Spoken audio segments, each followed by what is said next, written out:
В эфире новости, в студии Валерия Наумова. Здравствуйте. Коротко о темах выпуска. Борьба с пожарами продолжается. В Горный отправится механизированная колонна. Аэропорты и паромные переправы работают в штатном режиме. В северной столице России открылась сибирская экспозиция. Сегодня в Горный район для борьбы с лесными пожарами выйдет механизированная колонна автотранспорта. Так, на особом контроле находятся 3 населенных пункта района. Это село Магарас, Кептин и Ерт. В целом на территории региона, по данным оперштаба по пожарам, действует 205 очага возгорания. Из них тушится 65 на территории 593 тысяч гектар. Задействован на борьбу с огнем 2106 человек. Работает 209 единиц спецтехники. Минувшим днем ликвидировано 27 пожаров, вновь обнаружено 14. Сегодня продолжается работа по тушению лесных пожаров воздушными судами, а вертолеты МЧС будут задействованы по переброске сил и средств на более сложные участки. Также, как сообщили в оперштабе, для усиления авиационной группировки МЧС в плане сегодня прибытие воздушного суда Б-200 из Южного авиационного спасательного центра. У нас самолет-зондировщик вчера, к сожалению, не работал, видимости не было. Видимость необходимая — это 2000 метров. Вчера видимость составляла 1200. И, к сожалению, самолет не работал. Мы сегодня надеемся, что при смене ветра самолет вылетит и будет работать в Вилюйской группе районов. Сегодня область, по прогнозам гидрометслужбы, там присутствует, и мы надеемся, что самолет вылетит и успешно поработает. Вчера я лично ездил в Горный район. Сегодня по указанию главы региона Арсения Сергеевича Николаева будет формироваться автоколонна, которая будет работать на пожарах Горного района. Увеличена группировка парашютистов-десантников для борьбы с крупными пожарами в Горном районе, вызывающими задымление Якутска и других населенных пунктов. Сегодня в Горном районе тушат 20 лесных пожаров, в том числе 17 крупных. В Якутии уже более месяца сохраняется высокая грозовая активность на фоне жаркой и сухой погоды. В отдельные дни зарегистрировалось до 60 и более новых лесных пожаров. Значительной помощи от погоды в ближайшее время не предвидится. В Западной Якутии в течение текущей недели ожидаются максимальные риски возникновения лесных пожаров, связанные с грозами и ветровой нагрузкой.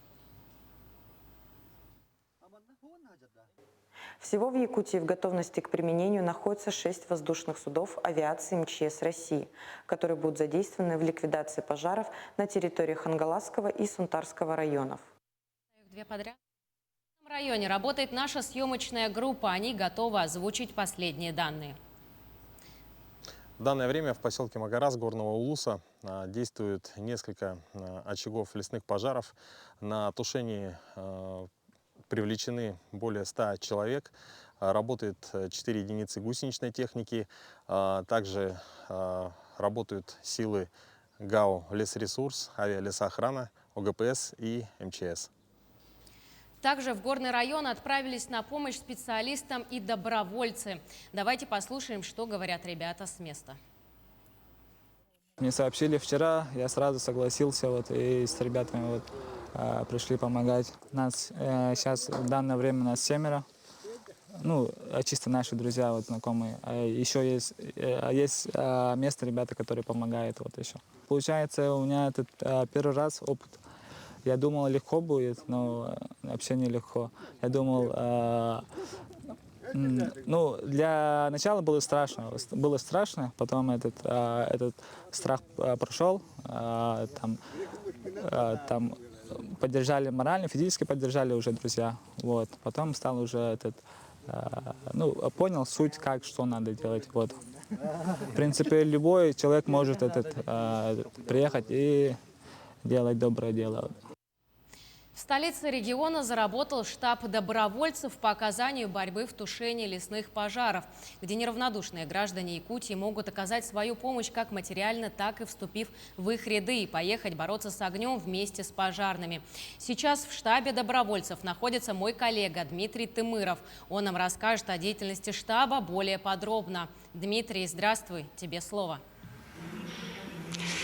Валерия, добрый день. Сейчас мы находимся в штабе. Штаб находится по адресу Орджоникидзе, 10. Это, как мы знаем, центр «Лидер». Именно здесь расположился штаб.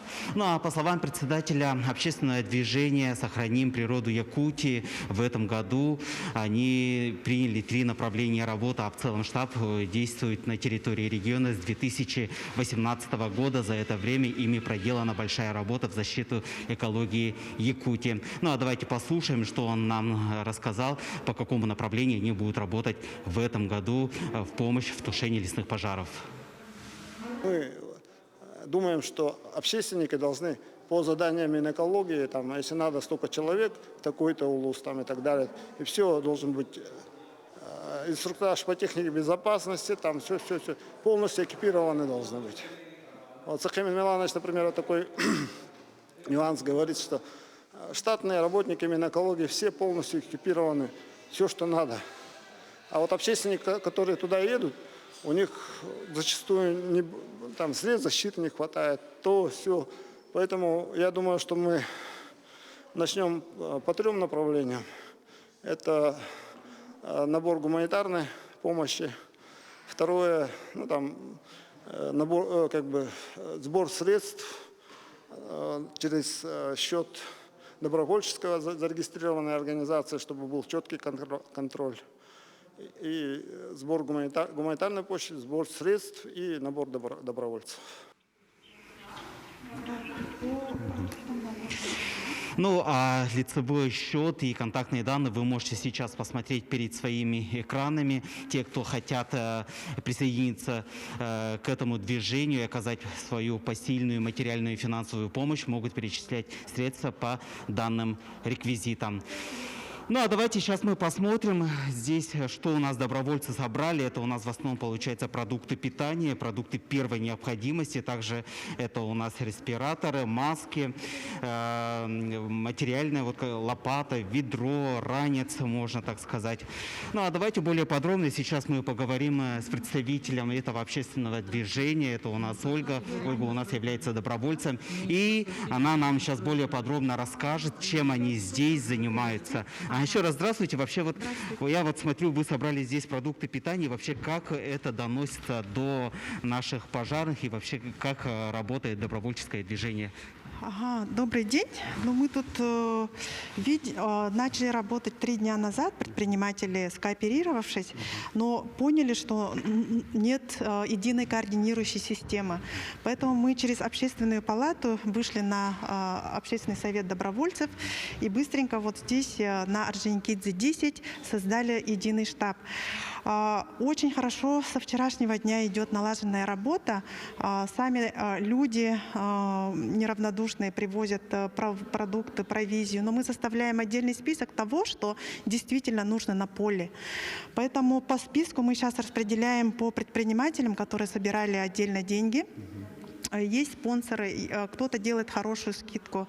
На сегодняшний день, конечно же, не хватает обмундирования. Все сразу быстро приходит в негодность, поэтому инструменты в виде лопат, таких ранцев, рации нам сейчас нужны. Сейчас поехали предприниматели за бензопилами.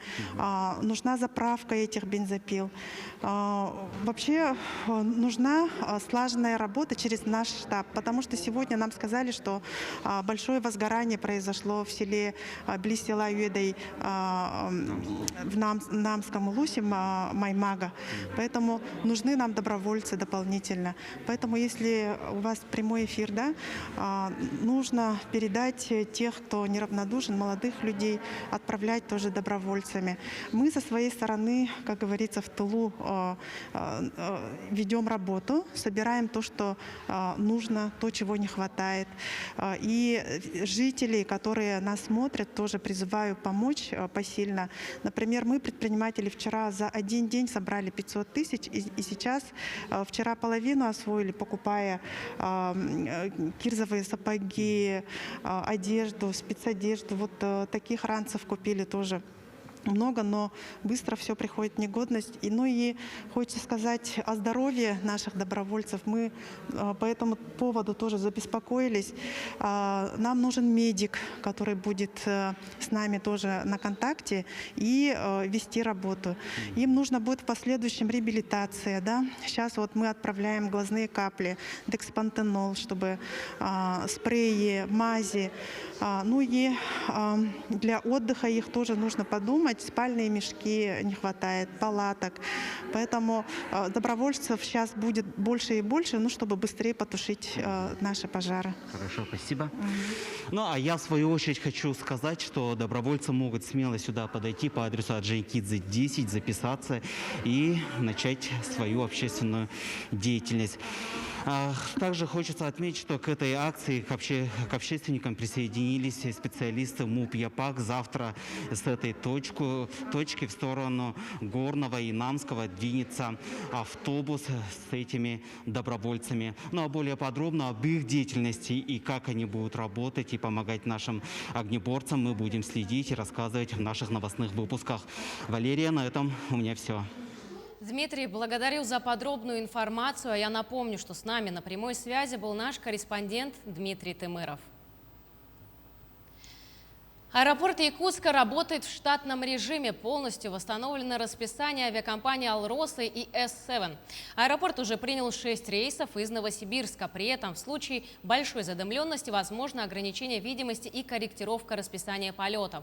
Просим отнестись к вынужденным задержкам рейсов, возникающих из-за неблагоприятных погодных условий, с пониманием.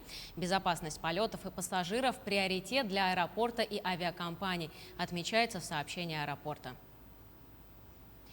Паромные переправы на реке Лена также работают в штатном режиме. Ограничений по маршрутам Якутск, Нижний Пистях, Кангаласы, Сотинцы и Максагалох-Качекацы по данным на 12 часов дня нет. Ситуация находится на контроле специалистов Минтранса региона. Лесной пожар, действующий на участке между поселками Светлый и Сельдюкар Мирнинского района, не угрожает населенным пунктам и объектам экономики, в том числе Светлинской ГЭС. Как рассказал первый заместитель главы региона Дмитрий Ситнянский, в Мирнинском районе действует 5 лесных пожаров. По всем очагам проводится работа по локализации возгорания. Также в районе Светлинской ГЭС завершено создание минерализованной полосы. Проводится встречный отжиг для создания защитного барьера. Зампред правительства Ольга Балабкина сегодня работает в Вилюйском районе. Там развернуто строительство школы на 990 мест, спортивного комплекса с бассейном, многоквартирных домов по программе переселения из аварийного жилья, а также здание отделения полиции. Рабочий график достаточно плотный. К этой минуте вице-премьер ознакомилась с ходом строительства социальных объектов в районе, а также с планом развития нового микрорайона в городе Вилюйске. Ольга Балабкина уделит особое внимание национальным проектам здравоохранения и демографии, их реализации на территории района. Также сегодня в Вилюйске откроют специальный корпус специализированного дома социального обслуживания престарелых и инвалидов имени Кэти Марцен. Теперь кипит обстановки. 96 человек заразились коронавирусом за сутки. Из них 52 в Якутске, в Мирнинском районе 8, в Алданском 6 случаев, в Нерюнгринском еще 4.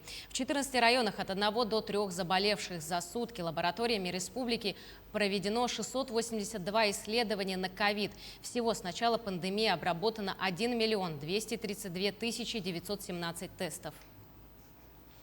Свыше 1000 тонн сена заготовили в Чурапчинском районе Якутии. Почти 3000 гектаров сенокосных угодий скосили в Чурапчинском районе республики с начала кормозаготовительной кампании. Всего в подготовительных работах к осенне-зимнему сезону задействованы 886 человек, 355 звеньев и 506 единиц техники. По плану Минсельхоза Якутии потребность составляет 38,4 тысячи тонн сена. В 2021 году в сенокосных работах планируют задействовать более 1000 тракторов, а также 860 звеньев, из которых 209 полностью механизированные. Познакомиться с культурой народов Якутии можно в Санкт-Петербурге. На берегах Невы в Российском этнографическом музее, одном из крупнейших в Европе, представлена якутская коллекция. В скором времени она станет частью грандиозной экспозиции, посвященной народам Севера Сибири и Дальнего Востока. Такого масштабного проекта в России еще не было. О нем расскажет Максим Кардозу, который сумел побывать в секретных кладовых Российского этнографического музея. Невероятный мир истории целого континента через костюмы, украшения, предметы быта. Российский этнографический музей – это настоящий временной портал в прошлое, где можно познакомиться с культурой сотен народов Евразии. Отдельное место здесь уделено Якутии. Сегодня в витринах музея представлена лишь небольшая часть якутской коллекции. Например, все посетители могут увидеть вот эти нарты для собачьей упряжки, но в запасниках хранится более 4000 уникальных предметов, привезенных из нашей республики. Это и старинные серьги, одних чуронов 180 штук, и ювелирные украшения из серебра, а также уникальные старинные кожаные сосуды для кумыса. Первые предметы якутской культуры начали появляться в этнографическом музее еще в 1905 году. И с того времени коллекция только пополнялась. Это не просто представление якутов, да, их культуры, но и это возможность для посетителей музея, для экспертов увидеть вклад якутского народа в развитие культуры человечества. Двери этой специальной кладовой открываются не для всех. Здесь хранятся предметы из драгоценных камней и металлов. Экскурсоводы отмечают, что редких посетителей всегда поражает этот костюм якутской невесты и удивительное конское убранство. Интересны они и тем, что они действительно дорогие, украшенные серебром, в традиционной для якутов технике обработки серебра. Характерная работа по серебру, вот, которая здесь представлена, это именно якутская работа. То есть это не работа приезжих мастеров или там мастеров иных национальностей, это именно якутская работа по серебру. Вот такие вот прорезные пластины, которые имеют дополнение гравировкой. Есть вот чеканка или штамповка, которая здесь представлена. Все вот эти вот материалы, они сами по себе техники не оригинальные, но конкретные вот сочетание материала, техники и вот какие-то эти изделия, они очень характерные якутские. Скоро эти уникальные экспонаты станут частью большой общей экспозиции, посвященной народам арктической зоны Сибири и Дальнего Востока. Уже отреставрированы помещения, готовятся интерактивные стенды. Специалисты дорабатывают концепцию. Это национальная серьезная задача, потому что такой огромной выставки в стране нет, которая бы представляла всю Сибирь, всю Арктику и Дальний Восток как единый регион. И это значимый такой национальный был проект, который позволил бы представить гуманитарное значение традиционной якутской культуры для развития нашей государственности. Работа над такой большой постоянной коллекцией – дело не быстрое. На планирование, проектирование и реализацию уйдет примерно 2 года. Но эксперты уже говорят, что эта арктическая экспозиция станет настоящей жемчужиной Российского этнографического музея. Максим Кардозу, Джо Березкин, Санкт-Петербург. К этому часу это все новости. Хорошего дня.